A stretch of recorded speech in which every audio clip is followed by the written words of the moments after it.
প্রচুর জুলুম, মানে দুর্বল পাইলেই জুলুম করতে চাচ্ছি আমরা। যদি দেখি ও আমার চেয়ে একটু দুর্বল, আমি জুলুম না করলে পেটের ভাত হজম হচ্ছে না। জুলুম করাটাকে আমরা ক্রেডিট মনে করি যে আমি জিতে গেলাম। আরে ভাই, কাল কিয়ামতের মাঠে কি হবে আপনার আমার অবস্থা? কাল কিয়ামতের মাঠে কি হবে অবস্থা? নবী সাল্লাল্লাহু আলাইহি ওয়াসাল্লামের কথা কি মিথ্যা? তিনি বলছেন কিয়ামতের মাঠে বহু মানুষ উঠবে উহুদ পাহাড়ের সমান নেকি নিয়ে। একেবারে উহুদ পাহাড় দেখছেন আপনারা? কেউ অনলাইনে দেখে নেন, বিশাল পাহাড়। জানাজার নামাজে শরীক হইলে 1 কেরাত নেকি হয়। 1 কেরাত মানে 1 উহুদ পাহাড় সমান। আর মাটি দিয়ে আসলে আরেক কেরাত নেকি হয়, মানে আরেকটা উহুদ পাহাড়ের সমান। উহুদ পাহাড়ের সমান আরো উঁচু উঁচু নামাজের নেকি, জাকাতের নেকি, হজের নেকি, ওমরার নেকি নিয়ে উঠবে বহু মানুষ। আমরাই হয়তো বা তারা, আল্লাহ পাক আমাদেরকে মাফ করুন। আমি ওঠার পরে বহু মানুষ সামনে দাঁড়ায় থাকবে। কাউকে গালি দিছে, কাউকে অন্যায়ভাবে মারছে, কাউকে রিমান্ডে নিয়ে একেবারে পেদানি দিছে, নির্দোষ ছিল। কারো নামে মিথ্যা মামলা দিছে, কারো নামে অপবাদ ছড়াইছে। বেচারা ভালো ছিল, সৎ ছিল, অপবাদ ছড়াই দিছে। কারো নামে ধরেন যে কারো গীবত করছে, কারো টাকা নিয়ে টাকা দেয় নাই, হ্যাঁ, কারো জমি আত্মসাৎ করে খাইছে, ভূমিদস্যু ছিল। মানে মানুষের সাথে জড়িত পাপ ছিল। কি ছিল? অন্যের সাথে জড়িত, মানে অন্যের হক নষ্ট করছে আর কি, অন্যের। এখন আল্লাহ পাক বলবেন যে তোমার এই ঋণ এখন শোধ করো। ওই দিন তো ঋণ শোধ করার কোনো বুদ্ধি আছে? বুদ্ধি নেই। এখন কি পদ্ধতি? ফেরেশতাদেরকে বলা হবে এই ব্যক্তির আমলনামায় যে নেকিগুলো আছে, নামাজের নেকি, রোজার নেকি, হজের নেকি, যাকাতের নেকি, এইগুলা দিয়ে ওদের আমলনামা ভর্তি করো, যারা পাওনাদার দ্বারায় আছে।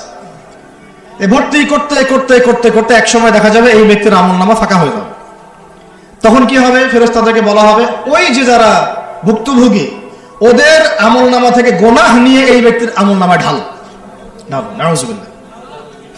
এরপরে ওই ব্যক্তিগুলো দেখা যাবে জান্নাতে চলে গেছে, মাজলুম ছিল পৃথিবীতে, ওই দিন সফল হয়ে গেছে, জান্নাতে চলে গেছে। এবারটা দুনিয়া জালেম ছিল, এই জাহান্নামে চলে গেছে। নাউজুবিল্লাহ। আল্লাহ পাক আমাদেরকে এরকম মানুষের হক নষ্ট করা থেকে হেফাজত করে না। ভাই, মানুষের হক নষ্ট করতে যায় না। নিজে আমল তো এমনিই কম, ভাঙাচোরা ইমান, মুনাফিকের মতো বসবাস করতেছি। এখন তো আমরা মুনাফিকের মতো বসবাস করতেছি এই দুনিয়াতে। এখন যারা আমার মনে হয় মন থেকে ইমানের দাবি করতে পারে শক্তভাবে যে হ্যাঁ আমরা ইমানদার, এরা হচ্ছে গাজ্জার ওই মুজাহিদ ভাইরা। বুঝেন নাই কথা? তারা মনে হয় দাবি করতে পারে যে হ্যাঁ আমরা ইমানদার। আমরা তো নেফাকের উপরে আছি এখন, আমরা তো স্বীকৃতি দিতে পারতেছি না এখন, সত্যকে স্বীকৃতিও দিতে পারি নাই। বরং আমরা মানচিত্র থেকে ফিলিস্তিনের মানচিত্র উঠাই দিলাম, দিয়ে যারা জালেম ওদেরটা প্রতিষ্ঠা করলাম। ওইটাও পাঠ্যপুস্তকে আসছে। আপনারা তো শুধু একটাই শুনে বসে আছেন, একটাই শুনে আছেন না আপনারা? শরীফ শরীফা তো আছেই, এইটাও একটা ইস্যু ছিল। আল্লাহ পাক আমাদেরকে চোখ খুলুন, আল্লাহ পাক আমাদের চোখ খোলার তৌফিক দান করেন। আর ভাই, বাইরের চোখ তো সবারই খোলা, ভিতরের চোখটা খোলার তৌফিক দান করেন।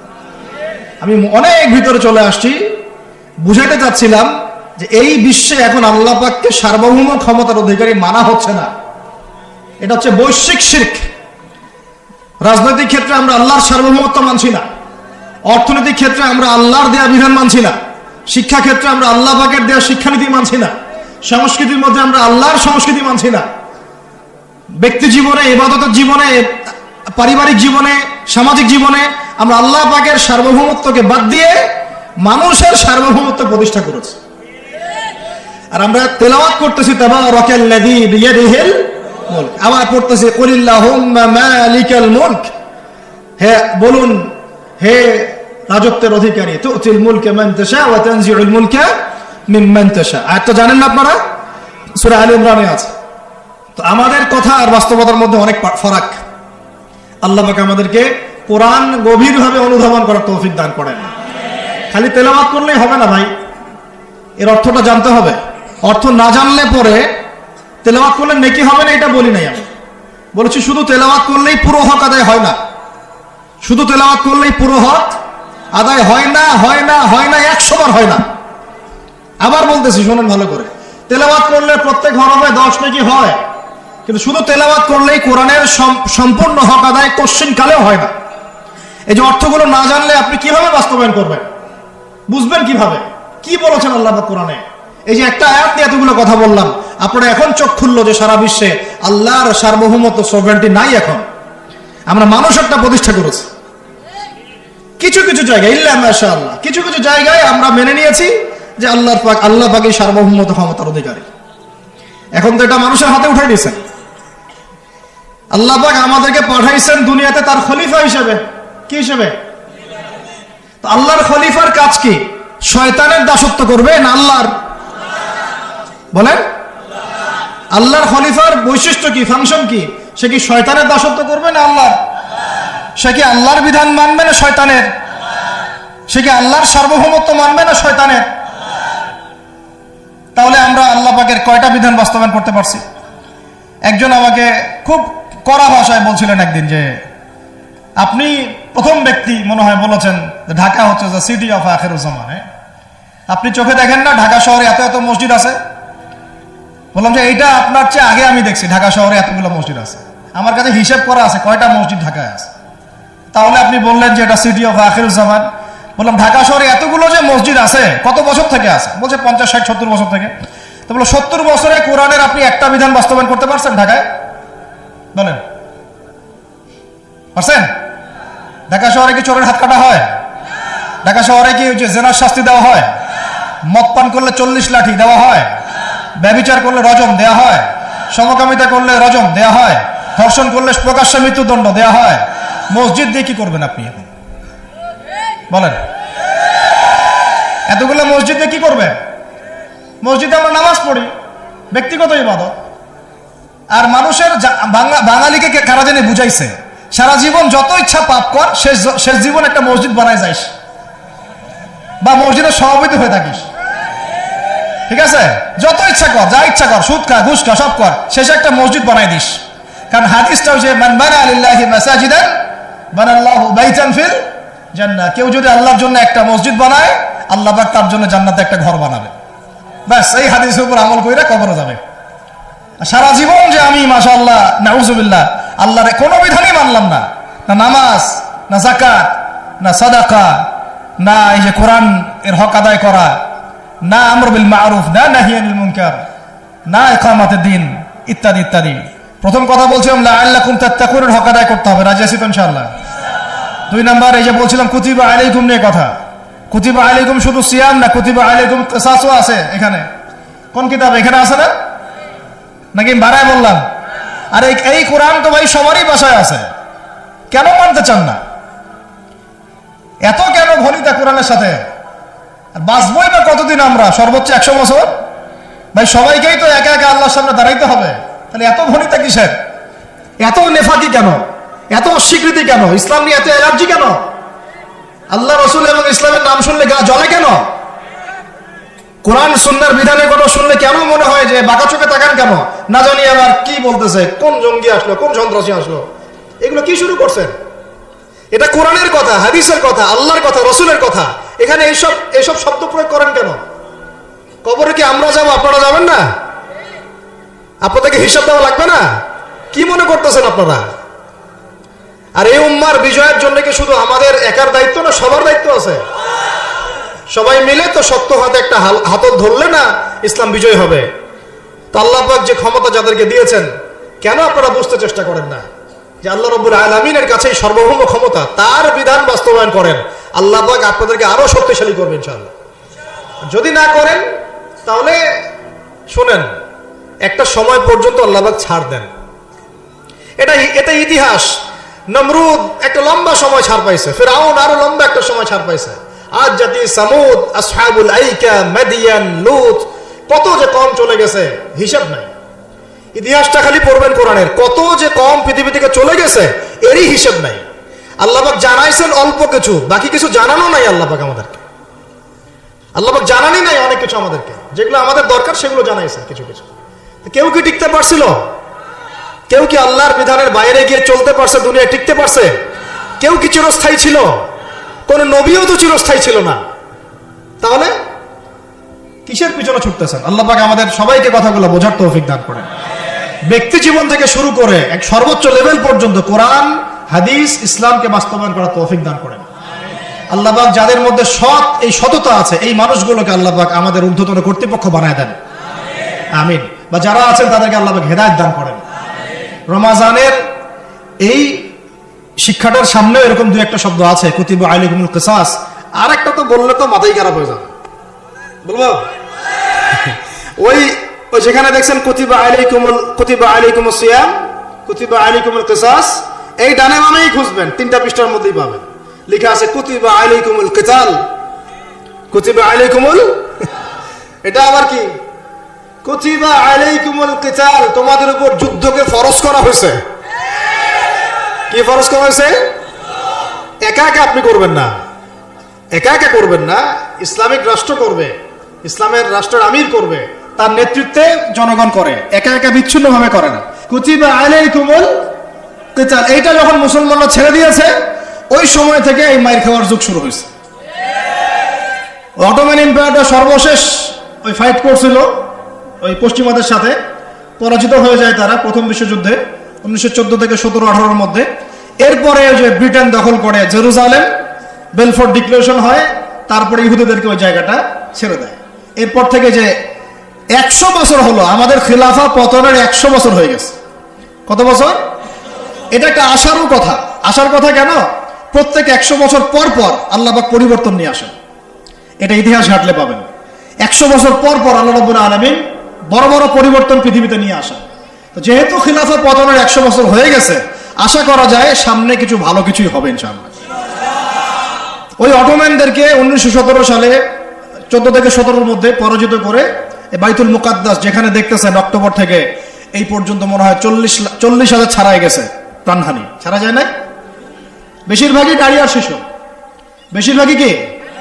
নবী সাল্লাল্লাহু আলাইহি ওয়াসাল্লাম তার জীবদ্দশায় মনে হয় 97টা থেকে 98টা যুদ্ধ করেছেন। কয়টা? এটা তো জানেন না।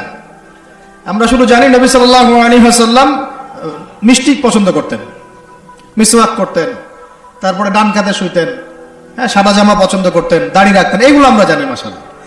ওনার সিরাত পড়েন, ওনার জীবনীটা পড়ে দেখেন। 97 থেকে 98টাতে তিনি নিজে লিড দিয়েছেন, তিনি হয় লিড দিয়েছেন, না হলে অন্য কোনো সাহাবীকে পাঠিয়েছেন, মানে গাজওয়া অথবা সারিয়া।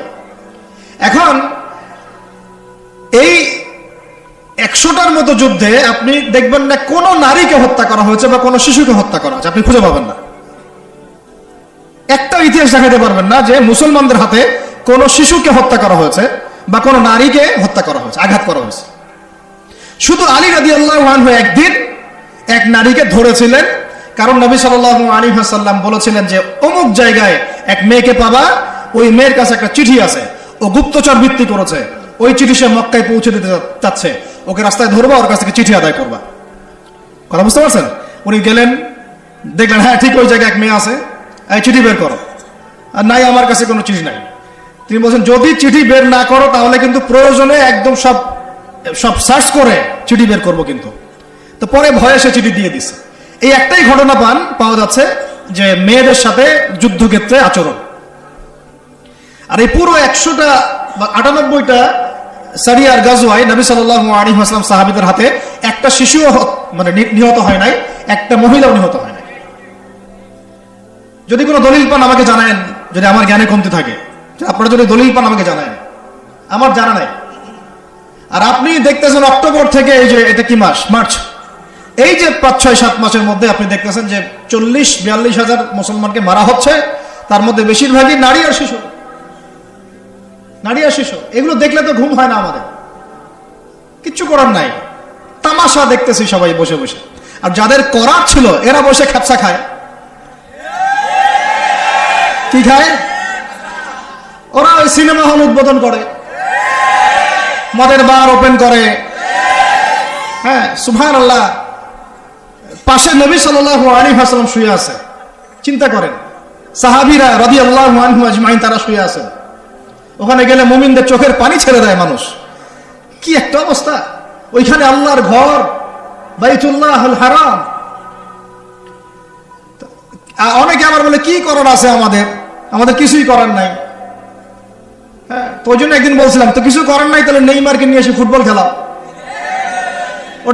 ওটাও চলতেছিল। হ্যাঁ, বিভিন্ন বলিউড তারকা, হলিউড তারকা আইসা এসে কনসার্ট করতেছে, এগুলা করেন, কিছু করার নাই তো।